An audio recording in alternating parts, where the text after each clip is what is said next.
Texas Math Mundo audience, are we in store for a treat today? In the house, Dr. Erika Tatiana Camacho, a professor at Arizona State University, a mathematical biologist, and interestingly enough, a former student of Jaime Escalante of Stand and Deliver fame. She has a fascinating perspective, a fascinating journey, documenting her journey as a underrepresented minority in the system, and she has such a wealth of knowledge to share. Let me take a quick moment to ask that if you enjoy this content, that you please hit the subscription button and the notification bell, that you leave a comment below, and that you smash that like button.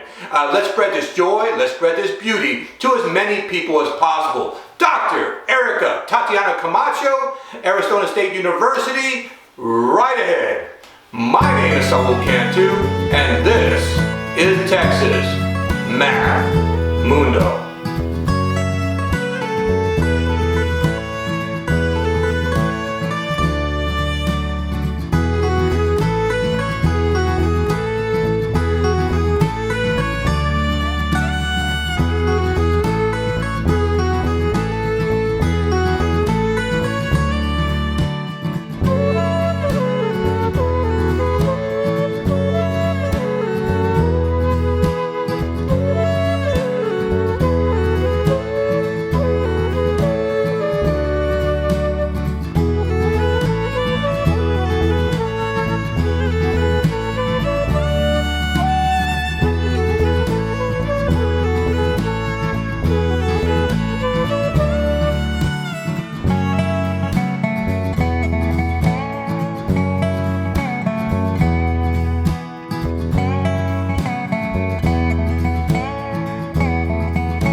Texas Math Mundo audience, are we in store for a treat today? In the house is Dr. Erika Tatiana Camacho. She currently holds a position as a Fulbright Research Scholar at the Vision Institute of France and also as a full professor in the School of Mathematical and Statistical Science at Arizona State University. In July 2022, she ended 3 impressive years at work at the National Science Foundation as Program Director of Advance, the Racial Equity in STEM Education and Hispanic Serving Institution programs, as well as co-lead of the Hispanic Serving Institutions program.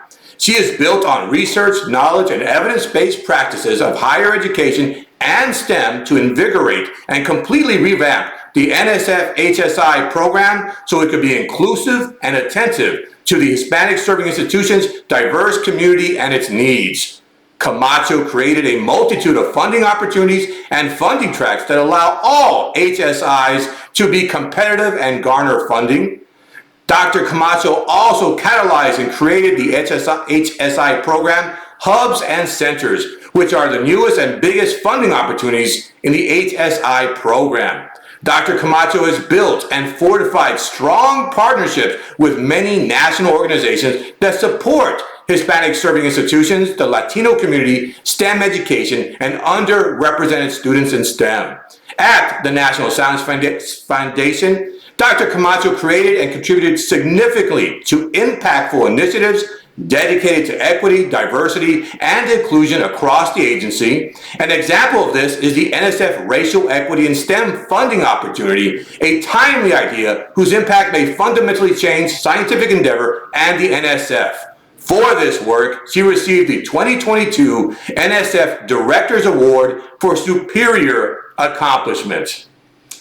Dr. Camacho published the first set of mechanistic models addressing photoreceptor degeneration, providing a new framework to mitigate blindness. She has over 30 peer-reviewed publications, some of them mathematically modeling and investigating both the healthy and diseased retinas at the cellular and molecular levels.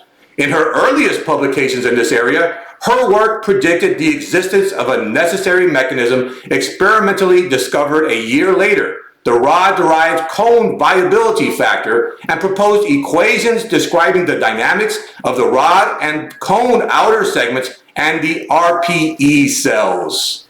Dr. Camacho's leadership, research, and scholarship and mentoring have won her numerous national and regional recognitions, including the 2019 American Association for the Advancement of Science Mentor Award, in 2014, the Presidential Award for Excellence in Science, Mathematics, and Engineering Mentoring Award from the White House. In 2022, the NSF Director's Awards for Superior Accomplishment, the Association for Women in Mathematics upcoming Gwyneth Humphrey Award. In 2020, the Society for the Advancement of Chicanos and Native Americans Presidential Award. In 2020, the Louis Hay Award for Mathematics Education. In 2018, the AAHHE Outstanding Latino-Latina Faculty in Higher Education Research Teaching Award. In 2017, the Great Minds in STEM Education Award. In 2012, the SACNAS Distinguished Mentoring Award. In 2012, the 40 Hispanic Leaders Under 40 Award. In 2011, Hispanic Women's Corporation Award, National Latina Award. In 2013-2014, she was a MLK Visiting Assistant Professor of Mathematics at MIT, the Massachusetts Institute of Technology. Dr. Camacho has served on numerous editorial and advisory boards, including the Bulletin of Mathematical Biology, the Society for Advancements of Chicanos and Native Americans, National Institute for Mathematical and Biological Synthesis, the American Mathematical Society Council. Dr. Camacho's own legacy in STEM and her story and leadership have been featured on many prominent news outlets. So you can imagine how humble and how grateful I am to have Dr. Camacho right here in Texas Math Mundo in the house. Dr. Camacho, welcome.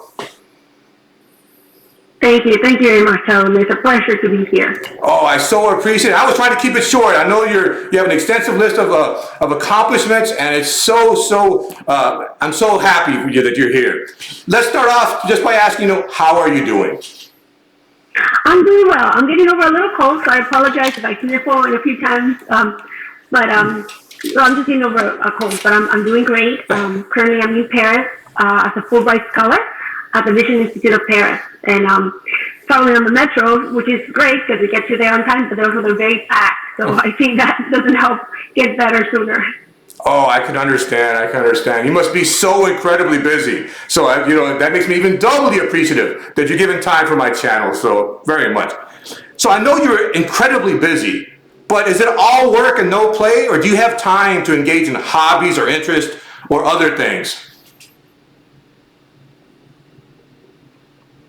Obviously, if I do have time, some of the things that I really like to do is do stuff with family. I'm Hispanic to the core. So any opportunity to be able to spend time with my family, my kids, my husband, but also with my sisters and my mom. When I'm in Arizona, we tend to have a lot of pool parties. And for any celebration, any excuse to celebrate, we get together. But I like to go hiking. I also like to dance. I love dancing. I'm not a great dancer, but I love dancing just for fun. Individually, what I like to do is I love painting. I like to paint. Really? I also like to sew, but sewing sometimes takes a little bit more time. But painting is something that really helps me relax, and I think I'm not too bad at it. I actually have done some nice paintings that I really impressed myself. I like to paint the Arizona sunset, the mountains, the ocean. I really love to paint the waves. Oh, wow. That looks like you have a wide variety of interests in that painting. Wow. So it's a lot of landscapes of Arizona?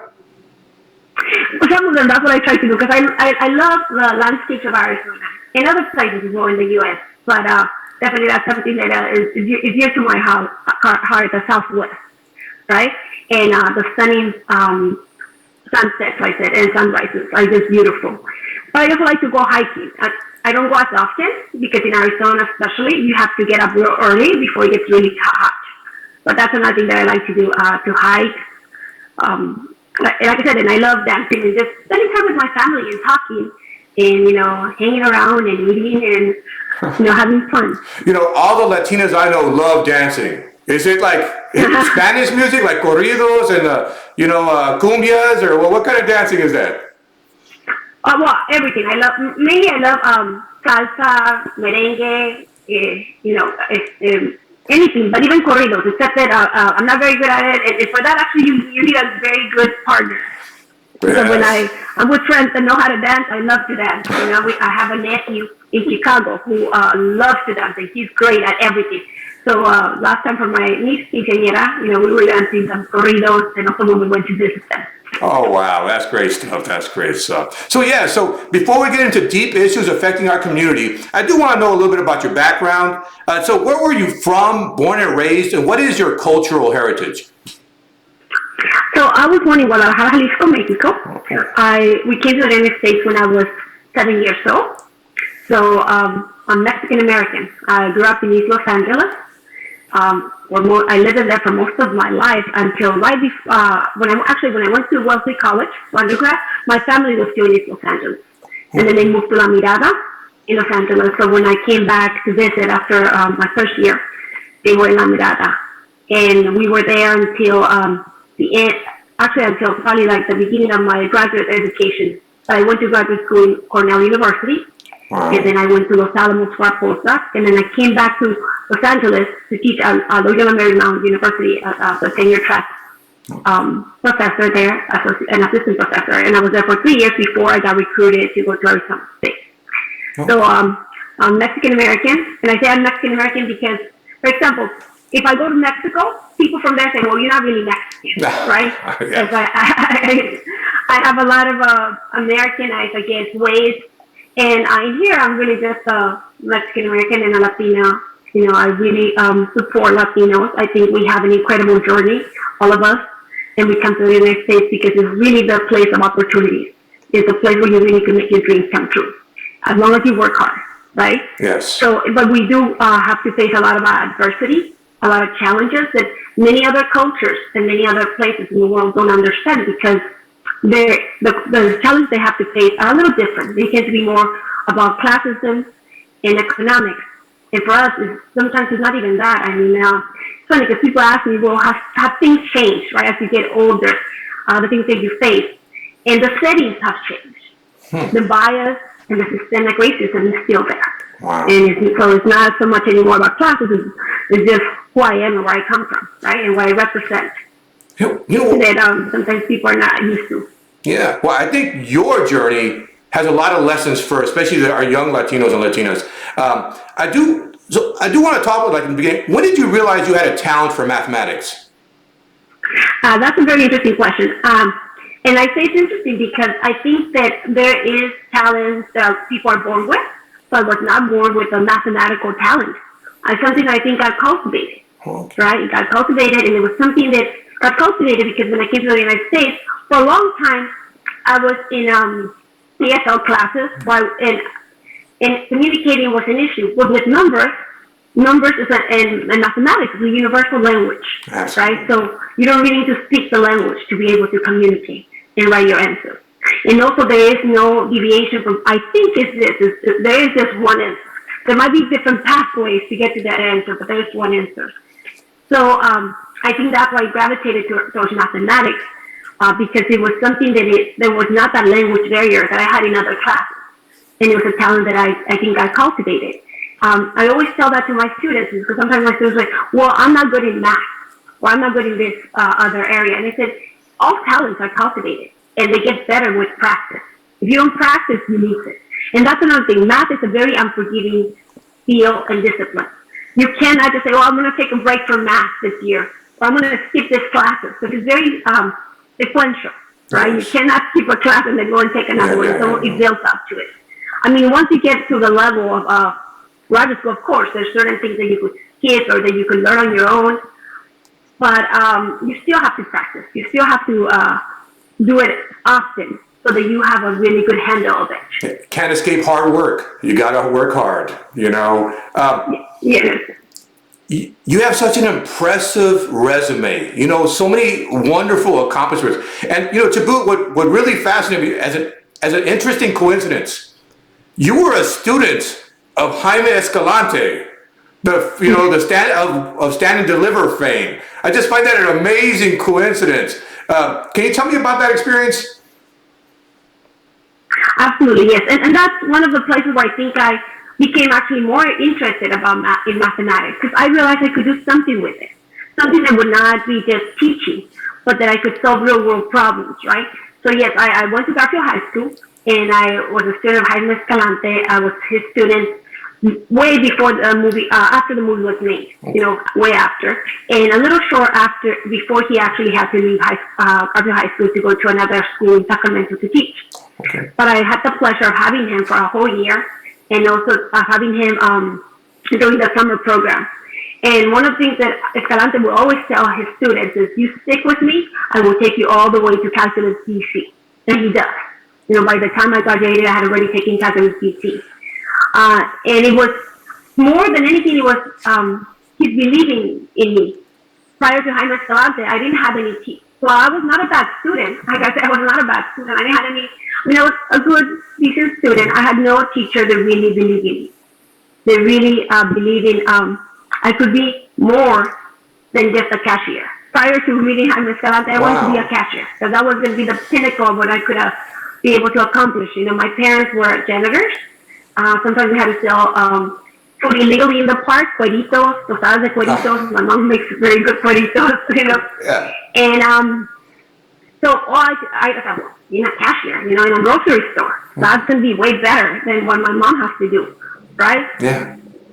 And it was when I met Jaime Escalante, he would bring students to visit, alumni that he had before, that now were engineers, working for big companies like Raytheon, you know, in Los Angeles, or JPL or NASA, and tell us about the work they were doing. Not only that, but tell us about the life they lived, the communities they lived in, and the house they were living in, the car they were driving. And I remember thinking, well, I want that, right? And so I remember one time a student came to visit, right? Yeah. And after he left, I was very impressed just with everything that he told us. And I said, Kimo, and we would call him that, right? Kimo Sabe, or the one who knows it all. Yeah. And I said, Kimo, I want to go to that place where your student was, what is it, Timothy? And he goes, no, and I couldn't even say what it was, but it was 3 initials. And he said, no placa, it's MIT. Wow. And he goes, if you stick to me, I will take you all the way to MIT. And then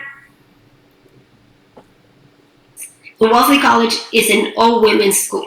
Okay. So it's not a technical university like MIT. Okay. Right? It's and when I would feel like I was not where I felt like really homesick, and I felt like I wanted to come back home. And there were many people that would remind me that, or would say that I was there just to fulfill a quota, right? That I was not there because I deserved to be there.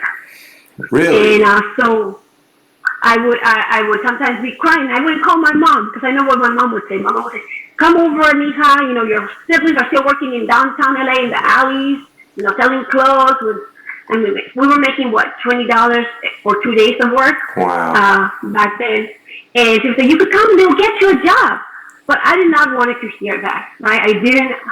I guess I really didn't want to hear give up and come back, right? So I would call Jaime Escalante, and he was always willing to talk to me. But initially, he would start hard. You know, he would say, stop crying. You were given an opportunity that no one was given. And the minute you walk out, you shut the door for everyone else. You have no right to do that. You have no right to do that. You just have to stick with it, and, you know, stop feeling sorry for yourself. Take all that pain and all that and do your best. Wow. And then slowly we would start the conversation, and he would start to actually joke around and make other jokes. And I remember towards the end, one time I said, Timo, you said you were going to take him to MIT. And here I am in Wellesley, an all-women's school, right? Not really a technical school at all. And it's a liberal arts college, it's a very good one, but that's what it is. And he said, well, Flaca, because he had a nickname for everyone, and I was La Flaca. You can imagine why I'm still pretty thin. And he said, Flaca, I'm just a human being. I'm not a perfect science. What happened? I overshot by 40 miles? Yeah, MIT was 40 miles away. So and he said, and you could still work hard and do whatever. If you want to become an engineer or you want to do math, that's what you could do. So he would always, with humor, bring me back up. But always remind me that you need guidance, you need discipline, you need hard work. Yes. And when things get tough, you don't give up. You actually get stronger and you get tougher and you push back and you do the work you're supposed to do. So he would always do that. And I gotta say that he did take me to MIT. It took like 20 years. Wow. And I didn't go student, right? I went as a professor, a visiting professor. Wow. And I remember the first day of school when I had to teach, right? It was a very emotional and meaningful experience for me, right? Because it was something I had wanted. Yes. And I didn't apply I don't remember if I didn't apply for undergrad because I didn't think I had what it took to get into MIT. Yeah. And then for graduate school I applied, but I didn't get in. So here I am now, as an assistant professor going to, or an associate professor going to Wellesley. I'm going to MIT, sorry. And I remember the first day of school, I'm leaving, and I think my husband knew, or probably heard it on my voice, because he said, Tati, because I'm Tatiana Tati. And I turned around and said, Himo would be so proud of you. And I was crying, I remember. And I said, he was going to take me to MIT. And he said, Tatiana, he took you to MIT. It just took a little longer. It's not in the way that you expect it, right? But he took you to MIT. And then I remember I got there early, right? And I sat on the chair and waited for all the students to come in. I usually like to do that because you see students interacting, goofing off, the way they wouldn't if the professor is right in front of the classroom, right? But I'm sitting in the back and then like here's an older student taking this class, right? When I'm really the professor. And then I got up and I remember saying, wow, it felt so good to sit there. So everyone was silent and they're saying, who's this lady? It felt so good to sit there because I waited more than 20 years to sit in that chair. And then I walked up to the front and I said, you guys are giving me an incredible opportunity. There's many people like me who have been wanting to sit in your chair. So with great opportunities come great responsibility. And I said, welcome to class. I'm your professor for the semester. And then they asked me, what did that mean? So then I told them what it meant. Wow. And believe me, it's a pleasure to teach you. And I am not an easy professor. I'm actually a hard professor. Students either love me or hate me. Oh, wow. What am I doing? Because some students think I'm too hard. The ones realize that I'm only expecting the best from them. And that's what I learned from him, right? You give your best to your students. And I do. But I expect the best of them. Oh, absolutely. And I will not take anything less. I will say that movie, Stand Deliver, came out when I was in high school. And the images it portrayed were so powerful because, images become self-fulfilling. The way you view yourself so often is how you enact in real life. And so that was, such an incredible movie with such powerful images of Latinos doing math and excelling in math. And here's what I think. I think you now are a powerful image of Latinos engaged in higher mathematics, in research. It's just an incredible image that you provide to not only Latino youth, but to all youth. So I just wanted to say that because that movie was so powerful with images, and now you provide an image. Thank you very much. Like I said, I'm just a benefactor, right? And it's coming the full circle, right? And I've had the opportunity to become the full circle. When I was at Wellesley, I think I wanted to go and become a teacher because that's what I know. That's the people that allowed me to carve my path in the direction I had taken were teachers, right? But once I got to Wellesley, the lack of mentors, the lack of people that look like me. Many times I asked myself, am I going to make it? I mean, I had a lot of friends that were actually majoring in Chicano studies or Spanish, right? And very few that were majoring in the science. And some of them would not make it. And I think it's because we didn't have those role models, but we also had professors that did not believe in us. right? And when professors don't, or teachers don't believe in you, and they communicate that, right? It makes it very tough. Like I remember at Wellesley, I had in physics, I was taking physics for engineers, and within the first week of taking it, the lab partner that I had, she started to talk to me in a language that I did not understand. Now I couldn't tell you it was actually French, right? And she said, "Oh, don't you speak French?" And I said, "No." She said, "Aren't you from France?" And I said, "No, I'm Mexican." I cannot work with you. I'm going to go and talk to the teacher and work with someone else. I cannot work with you because people like you are going to bring my grade down. Really? People are not that smart. And she did. She stopped working with me. Wow. And initially I thought, she's joking. She's gonna. I mean, I need a lab partner, and they scare us, So, but no, she started working with another group. So when I talked to the teacher about the fact that I didn't have a lab partner, and that was affecting my lab grades, because here I'm trying to do experiments and measuring them myself, right? Because you have one person doing it and someone else taking time and measuring things. And I couldn't do it. And I had to wait at midnight when no one was in the lab because I didn't want them to laugh at me, because some people would be laughing when they're seeing me there by myself. So when I talked to the teacher, to the professor, and I remember very clearly what he said. He said, "I don't blame her. I don't know why we keep accepting people like you. When you don't belong here, you're not going to make it." Really? So I don't know how you're going to do it. So you're going to have to submit the labs, and they have to be good. So these stories are so important. So I recruited my friends who were Spanish majors, and they were doing it for a while. But shortly they said, "No, Tatiana, Erika, we cannot go with you. It's really late, and we have other work to do." So here I am by myself. So I remember I worked really hard. That was the class that I worked the hardest, and I got a C. And I couldn't accept that of myself. So I remember, it was not only the lab. It was also, I remember the word problems, right? So I remember in the final, or in one of the exams, I think it was the final, there was a question that said, well, there is this pebble that is thrown into the ocean, right? What is the velocity of the waves and blah, blah, blah, blah. And here, I didn't understand what pebble was. The ocean or the lake. I said, it must be a big rock, like a huge rock, right? So here it's huge. So this is going to be the impact. This is going to be the waves. And I was wrong. I got that problem completely wrong, right? Because from the beginning, I didn't understand that word. And so I didn't do very good. I got a C, like I said, in the course.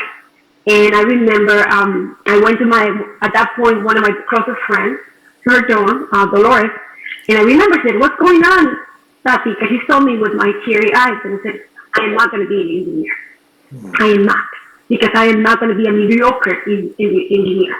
And I gave it my best. And this is not for me. Because, I got a C. And I started to cry. And she said, no, you cannot give up. And I said, "No, Dolores, I'm here to do good. And I'm doing good in math. I'm doing good in economics. I guess those are the majors." Yeah. Which are not easy either. Economics. Pardon me? And those are not easy majors either. Those are very challenging majors also. Besides, I know physics, but economics, mathematics, very challenging also. What an incredible story. About the challenges and the kind of things you confront, from your background and the biases and the prejudice that you encounter. That's why you shatter those biases, you shatter those prejudices by the career you've had and the example and the image that you provide. So, wow, I can only imagine the emotional journey you go through in a place where you don't see many people like yourself. Right, absolutely. I mean, like I said, it's a lonely journey, right? But I knew, like I said, I had support. Like I had incredible mentors, right? Like I remember I had Suski, she's a white professor in economics, right? And she always said, "You're very smart. You're very good. You just need to try harder, right?" She was like me. Like I see myself a little bit in her in the way I teach. Very tough, right? Yes. So, of course, she said, "There's no easy questions, right? But you just have to work hard. It's really to make you think and allow you to think." So she was one that really always inspired me. When I went and I asked her, because I told her I wanted to do research in economics my senior year, And I thought he was going to say no because he's one of the professors that many students wanted to work with. I said, absolutely. It would be an honor to work with you. So I realized that just like I admire her, she admired me. And then later on, when I went back as a professor, I went back to give a talk when I was visiting at MIT. They invited me to give a talk in the math department, and we went to have lunch. And just, it's just impressive to realize that here's one of the professors I admire, and I am also a professor. And what's her name again? What's her name? Suski. Okay. She's a professor in economics. Okay. And I also had other professor like Marcellus Andrews. And most of my mentors came from economics. Okay. And I think it's just economics is more of it's a place where I think professors are more in tune with the students' kind of emotions and kind of experience than in math. In math, sometimes we tend to not be in tune with that, right? And another one was Marcellus Andrews, and with him, he was an African-American professor, so I didn't have to say, I'm facing racism. I think he realized that when I would talk about how, for example, I work in the infirmary, and the nurse there would go off on how her daughter didn't get into welfare because I took her spot, even though, this was a few years before me, and how, people like me shouldn't be there, and we're just there to fill a quota. Oh, wow. And she didn't know, she didn't see my grades. She had no idea how I was a student. So she would say that, and it would make me wonder. When I didn't do as good in school, it made me wonder, do I really belong here? Did they really made a mistake? Right?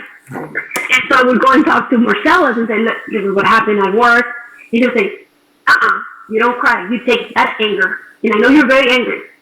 I mean, you feel like you're hurt, but you're angry. You take that anger and you make the best of yourself. You go and teach everyone and show everyone that people like you, people with your skin color, people that come from where you come, they belong here. And they will do it outstanding. So I always remember that. So that was another professor that would say that, and then there was this professor who was very social. She came, and he wrote a few books that are very well used in economics in the first year of economics, macro and microeconomics. And when I went to have lunch with Suski and Chip's case as well, Marcellus Andrews was not there anymore. I remember he took out this little questionnaire that he had given us in class. I had him for one of my economics classes. I'm trying to think. I think it was. I don't know if it was international economics. No, that was someone else. I had him for one of my classes, right? And he took this questionnaire that I had filled out.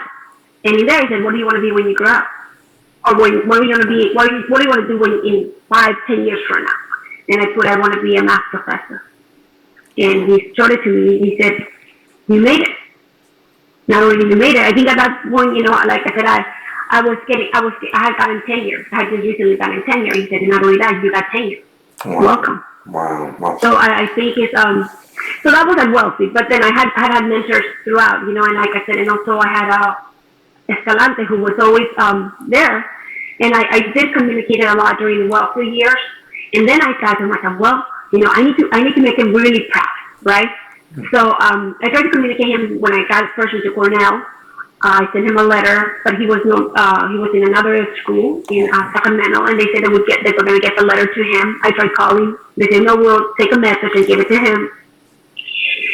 And I was going to make him proud, right? Yes. And then I heard that he passed away. Wow. And it was very tough for me. Yeah. And I remember that I thought, where do I go from here, right? He was someone that, it's kind of like sometimes when you're in your life, you really look at someone and you say, that's the person that is going to guide me, even though they're not there physically. That's the person that I'm going to try to do a lot of things for. So that one day I could say, look, Kimo, I am not an engineer, but I'm almost an engineer. I'm an applied mathematician. I'm a professor. I do this kind of research. Well, I didn't get to tell him that, right? But I remember talking to one of my friends, and one of my friends said, "Tatiana, you are Kimo. In you is so many things about him. And that's what you have to remember. You are continuing his legacy, right? Your career path, your greatness, your accomplishments are a testament to his greatness. So that's awesome. That's awesome. Hey, what a wonderful shout out to your mentors. What a wonderful shout out to those who played a pivotal role. And can you imagine, Dr. Camacho, how many Latinos right now are going through the same emotional journey you went through? doubting their worthiness to be in a certain place, or being, subject to certain prejudice and biases right now, just where you were emotionally. So I'm really hoping hearing your struggles, hearing your story, hearing your emotional journey will impact them as they go through their own journeys. No, absolutely. And I tell my students, even my students, right, who sometimes get a bad grade in my class, I tell them, don't let me define you. Don't let anyone define you. Don't let a certain grade define you. That's right. Because I had people like, even at Wellesley, right, I had a professor who I had taken her for a while, and I was getting A's in her class. And then when I was trying to go to graduate school, I went and I asked her for a letter of recommendation. And she said no. She said, I don't even think you should go to get a master's, because I don't think you have what it takes. And now she's my colleague, right? Because she's also a math professor. I'm a math professor. And like I said, not everyone. There were a few people in the math department, like 3 people I remember. Alexia Santos, which I did research with her. Patrick Morgan, who wrote me a lot of recommendation, was a great professor, but he was more pure math. He did pure math, so it wasn't the same. And Professor Rose, that were actually kind. And sometimes I think I realize that as a professors or teachers, we cannot have prejudice. Yeah. Just because we see a student walk in a certain way or dress a certain way, we can't. And sometimes I even tell myself, when let's say I see someone that has something. I remember having a student that came in with all tattoos and looked like me, like those bad, not bad, right? Those badass bikers, right? Yeah. This is my French. And I kept on telling myself, Tatiana, you cannot have prejudice in my head, right? And you have to treat him the same way. You have to approach him the same way. Yes. And he was a great student. So many times, because it is bias, implicit bias. It's not like they go away. Like you take a course or you do something good and they go away. No, they keep on coming. So you have to keep on reminding yourself.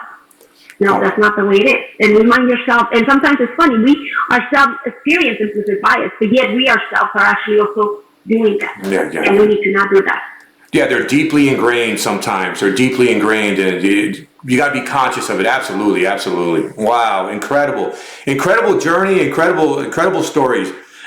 So can you just share with us, so where are you now? How are you making an impact on the world now? Your research and your university position, where are you now? Where am I now? So yes. I'm now, like I said, in the Division of Institute Affairs. This is where I have an incredible opportunity, right? I have had incredible opportunities. I always tell my students, you have to create opportunities for yourself if they don't come your way. And when they come your way, you have to jump at them, right? So I had the opportunity to come and do experimental work. I have never been in a lab. I was in a lab for physics, which is very different, right? In my first year at Wellesley College, in undergrad. And never in a wet lab. I had a wet lab in high school, but I remember the students let the animals out, the frogs out, so we had no experiments to do. So I had never had actually any experimental experience. And here I'm in a wet lab, right? Doing experimental work, dissecting retinas of the mice, dissecting eyes, doing different experiments, and learning. And honestly, without any base. But one of the great things about graduate school and also mathematics is mathematics gives you the discipline, right? That everything is tough, but you have to keep on going. So it gives you this kind of resilience and this kind of logical way of doing things.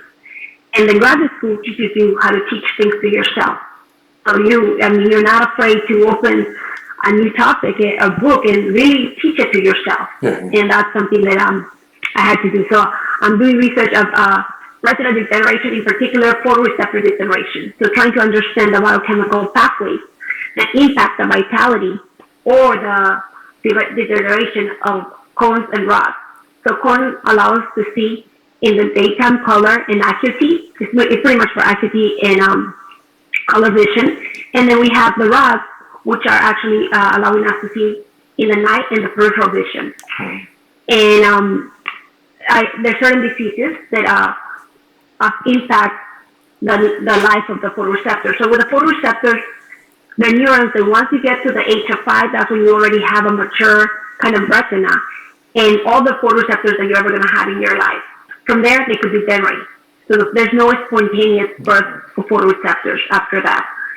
And so if they die, there is no way to get them back, right? And they really are the first place where the light comes in, and then there's phototransduction, and there's all this cascade, right, to really take those photons and convert them into electrical signals that later on become the image that gets transmitted to the optic nerve in the brain.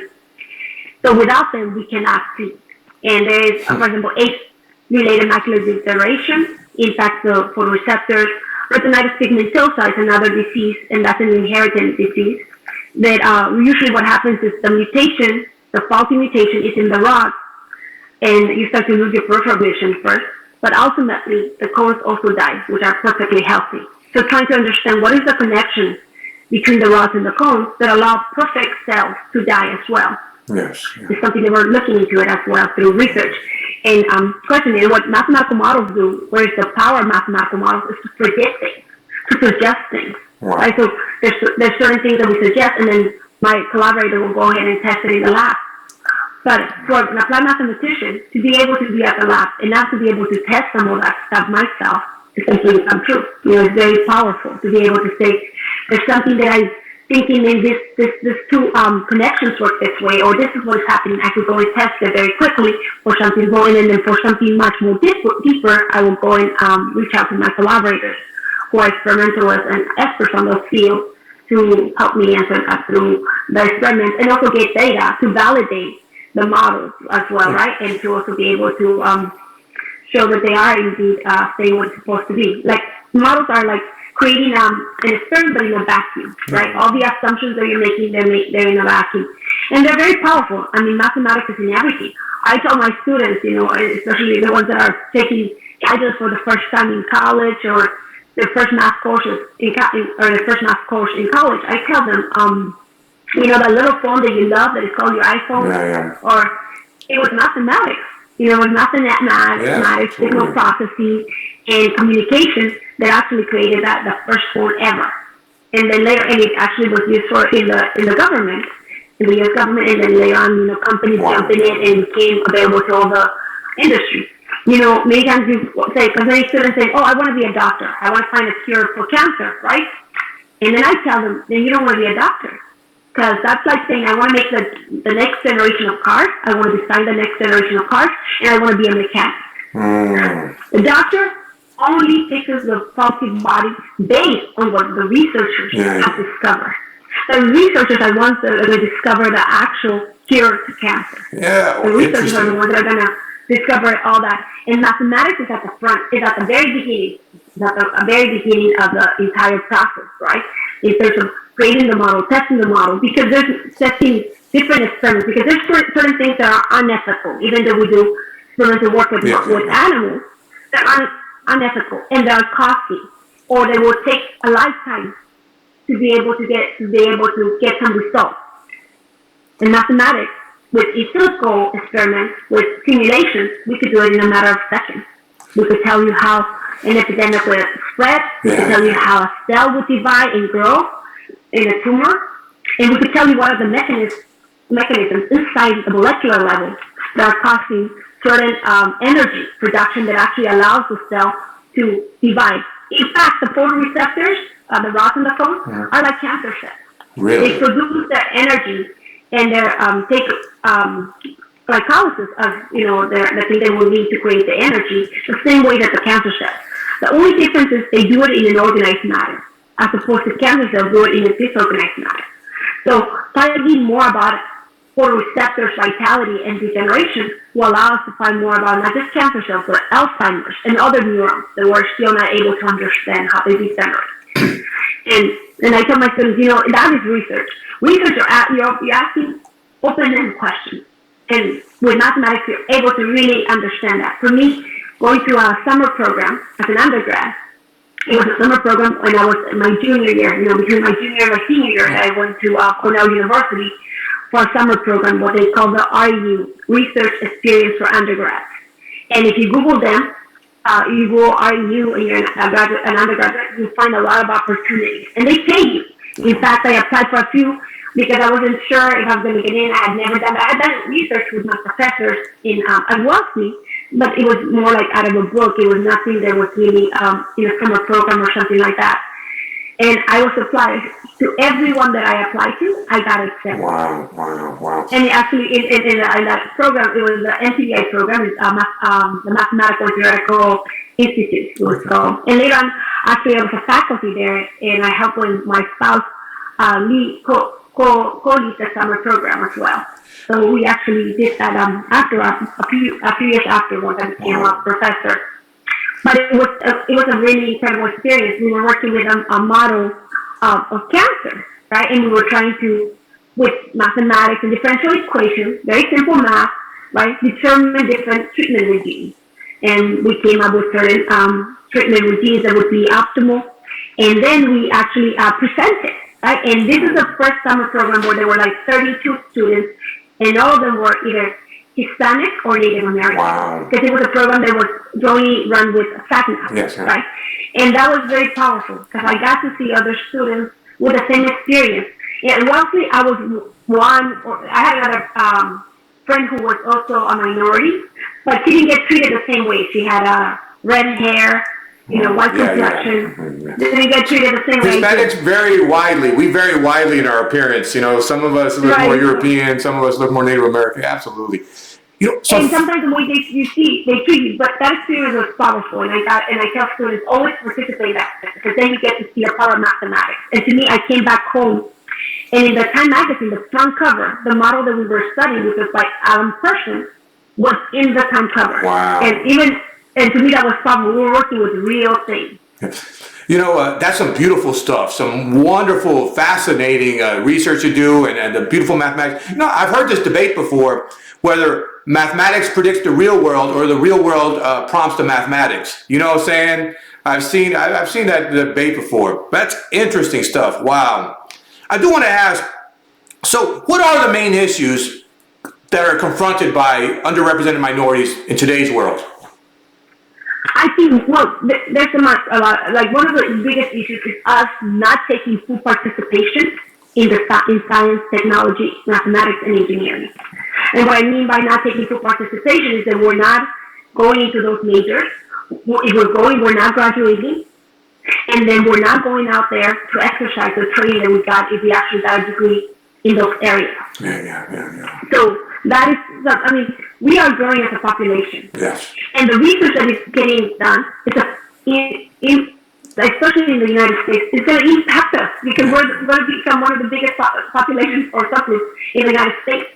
We have to be at the table. We cannot have a voice if we're not at the table. And unfortunately, to be at the table means you have to have that knowledge, that degree, or whatever is the entry ticket into that room, right? Yes. So we're not participating, but we're not participating because unfortunately, some of the universities are accepting us, but they're not creating an environment that is welcoming. They're not ready for us, right? And I see that even in my own career, even in places I go to, right? Like, I came here to the Vision Institute, and I realized my team was not ready for me, right? I don't know what they were expecting, right? I'm a mathematician and I know zero biology, right? Yeah. And universities are like that. They're not ready for us. They accept us. Faculty doesn't have the training to understand the complex lives that our students come from, and they're not ready to help them and mentor them in a way that is productive, in a way that is constructive, and they actually are able to thrive rather than just feel rejected and quit. So, and our students are too shy. Like, we come from a population that we don't have the confidence to go into a professor's office and ask questions. Yeah. Or if we feel like there's a grade that we got most of the steps, and somehow we got 0 points in that question. We don't have the confidence to go and say, "Excuse me, doctor, blah, blah, blah. I know I didn't get the answer, but I got up to here. Can we go through the steps and tell me what was the fundamental flaw that I missed?" And I tell my students, feel free to do that, because we're human. Yeah, exactly. And sometimes we have 100 exams to grade, and we're going quickly. Yeah. And to me, when a student does that, and I make the mistake, I go, "Oh, I'm sorry, I didn't realize you got all the way up to here. You just got this many points, let me fix that," right? But then again, there's times where no, I got it correctly, and that's what it should be. And I explained, but I even tell myself, but then even going through the steps and explaining, now you know. So next time that that question comes, you will know how to answer it exactly like it should be. So I think that's one of the challenges. We're not ready for them, but also the students sometimes now in this generation, they expect instant gratification. Yeah. Right? They, in the sense that they feel like, well, I studied for 1 hour, I should be able to have ace that exam. And I tell students, no, for an exam, you study more than 1 week. In 1 week, every single day, at least 2 hours. You know, and when you get ready for the final, you're already studying way, like right when the last midterm happened, you're already studying for the final, getting prepared. You know, otherwise, you're not going to make it. I teach high school. I'm going to record this little bit. I'm going to play it to them again and again. They think they have to have easy success. I agree with you. So is that the remedy, faculty training, but also a little bit of a cultural shift in our culture, possibly? I don't know if it's a culture shift, but I think it starts both at home. Okay. And also in schools and all the faculty. It's kind of like I tell my kids, right? Because sometimes they feel dejected. Oh, I studied this much, and look, Mom, I got this test or this score. And so, yeah, that is telling me was not enough. Yeah. And it's, oh, but so my friend studied this many hours in his lab. And I go, there's people with different abilities. That doesn't mean you're not talented. That's right. There's people that need to do a little bit more. I mean, if I say, well, I am going to do the same amount of study as everyone else, I wouldn't be where I am. I need to recognize where my weaknesses are. Yes. I need to recognize where, even my strengths, I'm very good at certain things, but it takes me a while to synthesize things. So I have to spend a little longer doing certain synthesis, and I'm able to get it, and it sticks with me forever. So students have to recognize who they are. They need to be honest with themselves, right? And realize that, yes, in America, like I said, dreams come true, but you gotta work for it. You gotta work for it, and you have to have the discipline and the desire to give everything. It's like, I tell my students, there's not a single thing that you cannot accomplish, but are you ready to pay the price? And the price might mean a lot of sacrifice, a lot of hard work. And I can tell you, honestly, I believe that I've been very fortunate. There's not one thing that I have not wanted, have not come through. Wow. I wanted to have my own lab, and I always thought, that's so crazy. I don't know how I'm going to get my own laboratory. And that was many years before. But I said, maybe I'm going to have to go get another degree at some point. Well, and it was not many years. It was probably 4 years ago or so. And here I am. When I go back to Arizona, I'm going to have my own lab. Wow. And I'm also going to be a mathematician at the same time. So dreams come true, but you just have to work them. Yeah. They don't come easy. It was earned. Congratulations on that lab. It was earned. You know, you work hard. What is your prognosis for the future? How do things look? I think that we have a lot of good intentions, and I mean intentions at all levels, from elementary all the way to college. People, both educators as well as people that are actually giving the grants and the funding, government agencies as well, trying to really change the path of where things have been going. Yeah. So I think that what we have to really do is really almost reconstruct, completely separate and reconstruct what we have been doing and do it better and more vigorously. From home to everything, educate the parents. Parents play a key role in how students succeed, right? And unfortunately, parents sometimes don't have the time or don't have the tools, right? Especially for our kids that come from poor backgrounds, parents don't have the time to be sitting there making sure they're doing the homework correctly. So who has to do it? Us, educators. We have to find whether it's math night or math weekend where we actually do some kind of tutoring and we make sure that students are coming together, learning how to work in groups so that they later on for other weeks they actually work in groups and they do their homework.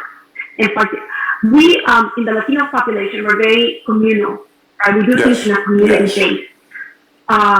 So teaching our students how to build those communities within their own class so they could support each other. I tell students, even if you're the smartest one, it's in your benefit to work with others. Yes. Because if you cannot communicate that information appropriately, then you don't really know it. If you cannot explain it, then you don't really know it.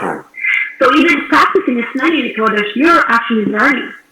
And you believe me, you've been learning for others. And especially if you're actually having to struggle, having to listen to sometimes your peers explain something a different way than the professor or the teacher, you'll be able to understand it and get it. So really working in community is very important for those individuals that were brought up in that kind of culture, right? There's other individuals that are very much able to work on their own yes. and in isolation, and good for them. Yes. But even them need that support work and the support from the teachers and the faculties and the school. So I think sometimes I'm depressed because I think we're going too slow. I get very impatient, you know. Yes, and I think we're moving very, very slow. But I think if we really put our minds together and we work together towards a common goal, I think we can accomplish it. I think that, especially in our community, we need to start to educate the parents about the possibilities. What does it mean to have a science, engineering, mathematics, and technology degree? Doesn't mean you're going to be a doctor. Because many times, you know, Latino parents say, "Oh, my son's going to be a doctor or a lawyer," because that's all they know. Yeah, exactly. Right? Yeah. They don't realize, no, they could be researchers, and they could have a great life. I mean, I have a great life. Yeah. I gotta say, I'm very lucky. I've been financially, the experience. I've been all over the world, right? Not just in Paris, Japan, China, you name it. And So, you know, I get to do something that I'm really passionate about. I get to teach. I mean, you asked me at some point, I don't remember if it was during the interview or before, you asked me what was my biggest impact. My biggest impact, I mean, I'm making impact in research, and I hope to leave a legacy there. yes. But my biggest impact, and where I know I'm already making a legacy, is by the lives that I'm transforming. I'm transforming my students' lives. I mean, you know how many times I get an email or a letter from students that I never thought I was going to make it. I never even thought I was going to major in mathematics. Yeah. And here I am teaching, or here I am, you know, doing research, or I'm a professor, or I'm in Intel doing research for them. I mean, my students are everywhere, and they're not just coming back to academia and teaching. I mean, with applied mathematics, you really could go anywhere. Yeah. I mean, it really teaches you a different way of thinking. So teaching the parents that no, the field won't stop at a medical degree or a law degree. And actually, there is more richness. And if they're ever going to make a change in the world, it's through research. So really asking sometimes fundamental questions and solving them through mathematics. Because math is everywhere. Math is the heart in every single time. Absolutely. You know, you defied stereotypes and you've blazed your own trail along the way in many ways, you know, not seeing many others like you on your journey. So you have a very unique position, a very unique story, a very unique perspective. What advice can you offer the students that come across this interview? To not give up, you know, to really, and like I said, not to let one single experience or a few experiences define you. You know, to be resilient, to bounce up, to have that indomitable spirit to not give up. Don't ever give up. You know, the minute you give up, you fail. Like I said, I have never failed. Yes. But I never given up, right? Yes. And sometimes it's really tough. I mean, honestly, like last time I was telling my kids on Tuesday, I got off the metro and I'm walking and I start to cry. I didn't have a very good experience in the lab, right? Mm. And it's not uncommon. You know, it often happens. And I just remember looking up at the sky and saying, Lord, you brought me here. And you brought me for a reason. And I am not going to give up. But please, let it not be this hard. You know, show me the way. Yeah. And I will follow. And I will be persistent and I will persist. And I will succeed. And definitely, so it's really not giving up and looking for different ways. You know, there's so many resources now. Right? If you don't find support in another human being, there is YouTube with different videos that teach you how to do things. If you're not learning, but it's all up to you. You know, things don't come easy. I mean, anything that you want that is great is going to take a lot of work. Sacrifice and work. You have to be persistent. Absolutely. Yes, and you have to be persistent, and you have to build also a cohort of mentors. Like I mentioned, a few mentors that I had in undergrad. But my mentors that I have now, I mean, are incredible. I mean, I still call on them, and they're the ones that are, like, reminding me. And sometimes they do say, you know, this is crazy. Like, I remember I have a great mentor, Reinhard Labenbacher, and I remember when I was telling him, well, they're giving me my lap. And he said, that's crazy. That is crazy. You're starting from scratch, from zero again. Are you sure you want to do that? And then it doesn't matter, like, sometimes people think about people being in the wet lab as being, oh, wow, this is great. It's not that easy. And he was right. And sometimes I wonder, maybe I'm like crazy, but I figure, when do I have this chance to try it? Yeah. Never again. So I'm going to go and try it. And I mean, if I say, oh, well, I say, thank you very much. I'm going to say, here's your lab. Thank you for giving me the opportunity to try. Right? But I am going to give it a good try. Right? Awesome. I will do good. And hopefully I won't be saying that. I won't be trained in that. But also I want to have the opportunity to teach my students in a dual kind of environment. Honestly, being able to do things in two different disciplines is an excellent way of training. Being able to move from one to another. I mean, it's great to get the mathematical foundation and the theory and everything and be able to apply it. But now, imagine going into the lab and also being able to test it and being able to do experiments. So if you say, I'm a mathematician and I want to work for a pharmaceutical company in a wet lab, you have some training. So it's not like you have no training. So that's another thing, that's another great motivation, because I want my students to have that opportunity that I didn't have, without having to be dual majors, without having to have to change majors and or disciplines, right? To be able to do that, but also to show them the power of mathematics. Mathematics, sometimes you don't see the power of it until you're at very high levels when you really are able to understand different areas and put it all together, or when you're actually able to see the influence that it has in another field, that it's actually answering other questions that researchers have been trying to answer for a long time. Then you see that power, and you're like, wow, to be able to do that. Even with the wonderful professional heights that you've reached and attained, you're just saying your journey still continues. So where will the future lead you? I don't know. That's a very good question. I don't know. Like, for example, for a while I said, I want to be a university president, right? I want to go into administration. Why? Because I want to change the face of academia, right? Yeah. I mean, when I started, there were very few Latinas in science, technology, and engineering, right? And that's still very few. There were not that many that were in leadership positions, right? And many, unfortunately, many of the decisions don't happen at the bottom. They happen at the top level, right? Like, what kind of resources are we going to provide? How many students are we going to accept from where, right? And where are we going to go target to recruit them? Blah, blah, blah. Right? So I wanted to be university president. If I being a president or provost, I would get to have that say. Yeah. I would get to change.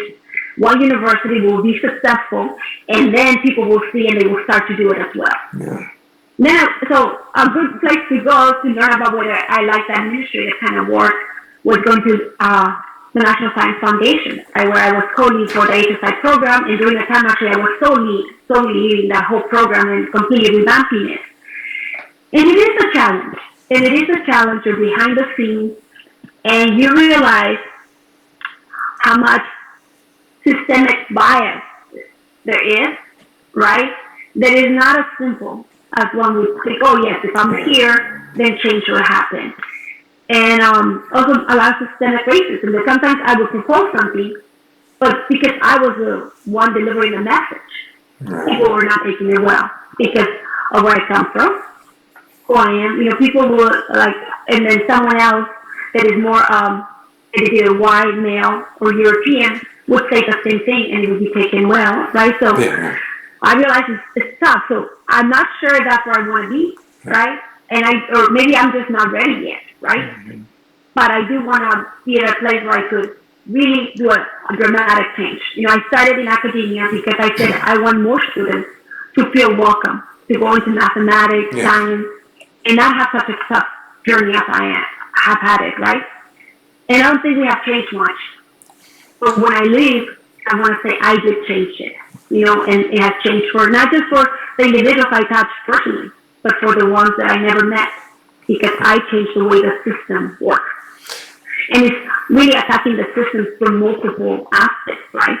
Because also if I'm becoming an administrator, I'm not anymore in the classroom. Yeah. I don't get to hear those stories. I mean, I had students that, I had a student that lived in a women's shelter for battered women with her mom. They couldn't work, and she was taking care of her sister.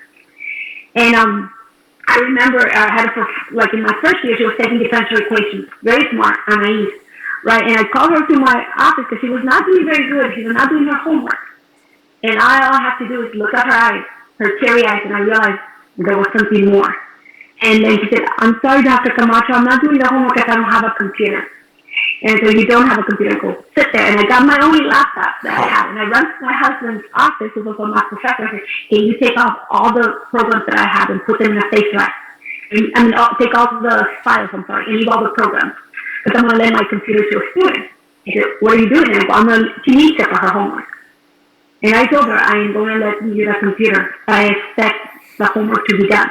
Yeah. I really do. And then she said, but why? And I go, because I believe in you. I believe in you. I will borrow a computer from the department, don't worry. I'll be okay. And she did really good. And then she went on, and I remember I didn't see her for a while, but we still communicated in email. In her senior year, she asked me for a letter. And I said, Anais, because he's trying to go to medical school. And I said, Anais, don't you have other professors for more recent years that could write you a letter? I asked, but they don't believe in me like you do.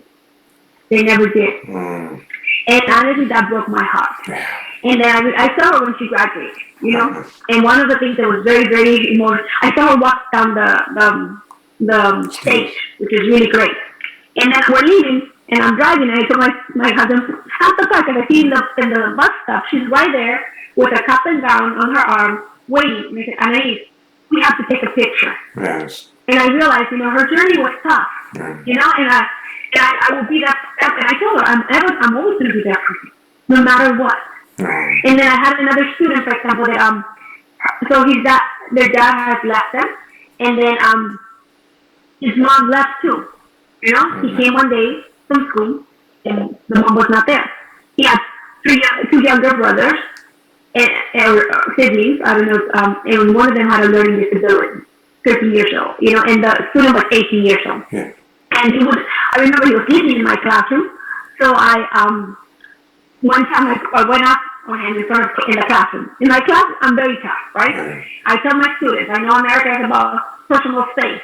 I don't believe in that. I'm Mexican, so I am going to be in your face, And I'm going to ask you questions. And I have students that, I'm sorry, I'm not comfortable answering questions. I go, oh, that's okay. You have a whole semester, start getting comfortable, because I'll be asking you every day. I'm going to help you. Yeah. So I'm not that easy professor, and I tell them, just get comfortable, because we're all going to be here together, right? It's just like sometimes there's certain way that we're approaching a problem that someone suggested, and we get stuck, and then I need all your help. Well, it's the same way here.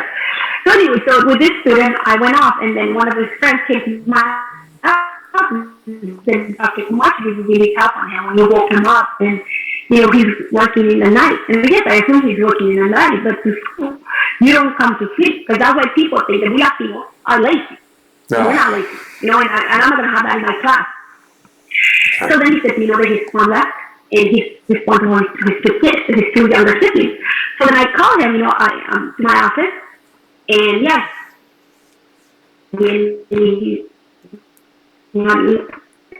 take social services or take my siblings away, because I'm just 18. Please don't, I think he was short of turning 18. He said, please don't.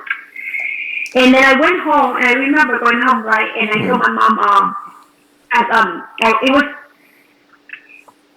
the night before Thanksgiving, right? And I told it was the day before Thanksgiving, like the last day they would teach. And I called my mom, and my mom doesn't speak English, but I told her the story, and said, Mom, what do I do? This kid has a kid with a learning disability, and another one, and I think one is 13 and the other one's 11. And he's young, and he doesn't know where his mom is. She has been gone for months.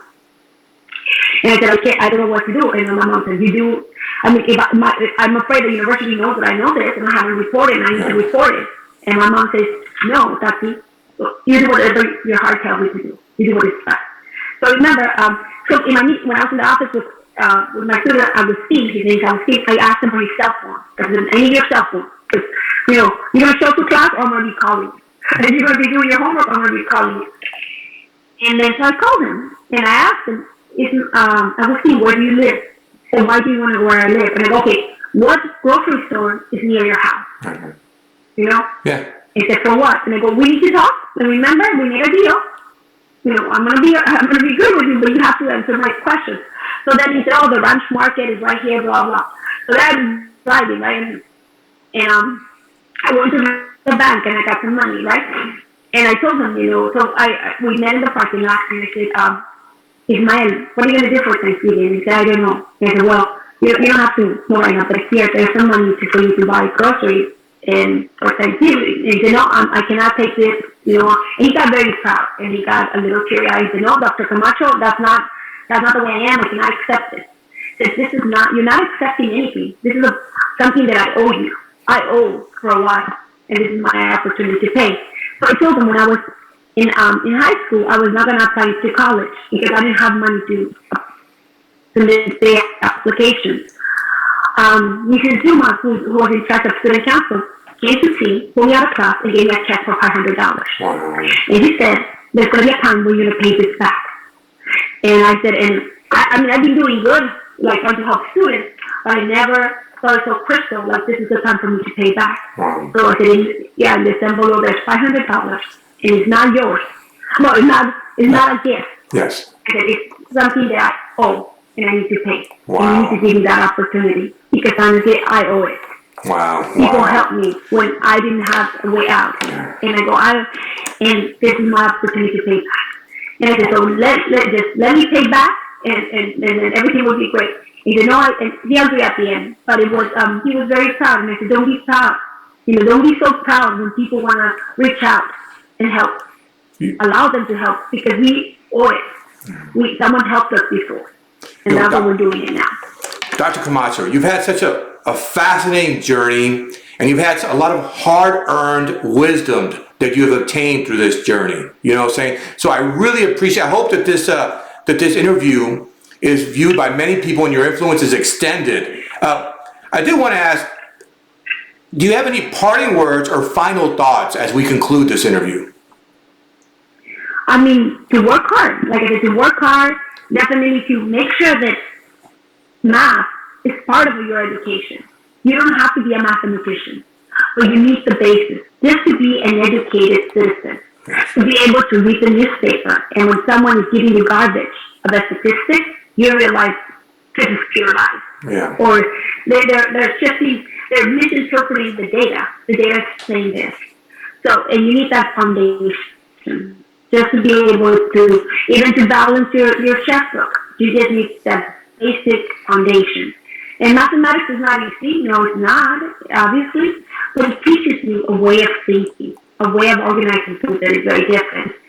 And even if you become a writer, right, or some kind of artist, mathematics will really teach you a different way of doing things and approaching problems. Because in math, that's one of the things we sometimes get stuck. There's many times I get stuck, right? And I get frustrated, and I'm really frustrated. But then when I find the answer, wow, it's so rewarding to know that I was able to answer that question, right? And it just reinforces that, yeah, when you work hard, you get there, you'll get the answer. So one is make sure the mathematics and also science is part of your education, no matter where you go, no matter what you do. Absolutely. And don't give up, because you might think that, right now if I quit school, I could get a job, I could buy myself a car. I didn't drive until I was 27, And so sometimes we're too eager to get things right now. If you wait a little longer, you will have much more better options, and you will have a better life. I also tell my students who are so in love and want to get married with their significant girlfriend, their significant other, right? I tell them, wait. If it's true love, it will be there all the time. And you will be able to meet the challenge together. If it's not, it's going to be gone, and then guess what? You're going to have better opportunities later on, because you're going to be in a different place. Sometimes we grow, and we don't grow at the same rate as our partner. And then that's really sometimes bad, because then the relationship doesn't go anywhere, because they don't see the same goals that we see. They don't see the same path that we want to take. So I really tell them, wait. Don't be anxious to get things right now. But also, another advice is create a whole network of mentors. Mentors are not just your teachers, your professors, they're also your peers. I have a lot of mentors who are my peers and have become my best friends. And sometimes, for years, we don't communicate. And whenever I meet them, they're there. And it's almost like I don't even need to tell them where things are in my life, because we know each other so well that we just pick up and they're able to advise me and they're able to help me, right? So have also those peer mentors, and seek out opportunities. Create your own opportunities. Show people that you really want to do something. For example, if you go and say to a professor in a lab, I really want to work with you, and here's my training, and this is what I have, and I'm a high school student, I will not break anything in the lab, please. Most likely, they might take you in. Or I want to do mathematical research. They will take you in. But you need to show that initiative, and you need to show that you're disciplined and that you are a hard worker. Absolutely. I have never turned away a hard worker as a student.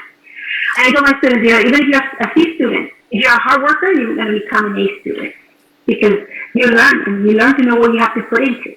So definitely do that, but don't let anyone define you. Don't ever let anyone or any bad experience define you.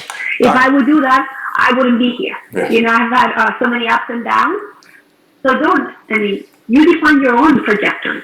You define what you wanted to, even if no one understands you. For a long time, my family did not understand. They didn't understand why I had to go to college so far away. They didn't understand why I had to go get a Ph.D. I remember my dad would tell me, so many years in school, you have to be a teacher? There's other people that have gone just to school for 4 years and they're teachers, and here you're now supposedly getting a Ph.D. What's that? And of course they didn't understand. Now they understand. Yes. I would tell them, I'm trying to teach at a higher level. I'm trying to teach at places where there's not people like us, right? Yeah. And I want to be there because I want more people that look like me to be there. Yep, Dr. Camacho, what a wonderful message. And I feel your passion. I feel your ganas. And I hope it affects all the youth that watch this channel. I know you're extremely busy. I know you've been ill lately. So I am extremely appreciative of you coming to my YouTube channel and spreading that message. And I hope that it finds its mark on all the youth that come and watch this. I really appreciate you. Thank you. You have a friend in Houston. You have a friend in Houston. If you're ever around Houston, I hope you hit me up. You have a friend over here. No, thank you. And likewise, and I hope to see many of your students come to ASU. Oh, yes, absolutely. So I want to say thank you very much. I appreciate you, and farewell, Dr. Camacho. Thank you. Wow, Dr. Erika Camacho Tatiana. She shared such a wealth of stories, such a beautiful journey. What a wonderful, wonderful interview. Thank you, Dr. Camacho. I really appreciate you sharing your wisdom with my audience. Let me take a quick moment and ask that if you enjoy this content, that you please hit the subscription button and the notification bell, that you leave a comment below, and you smash that like button. Let's spread this joy, let's spread this beauty to as many people as possible. I have many wonderful things in store for this channel, and I truly appreciate your support. My name is Saul Cantu, and this is Texas Math Mundo. Farewell.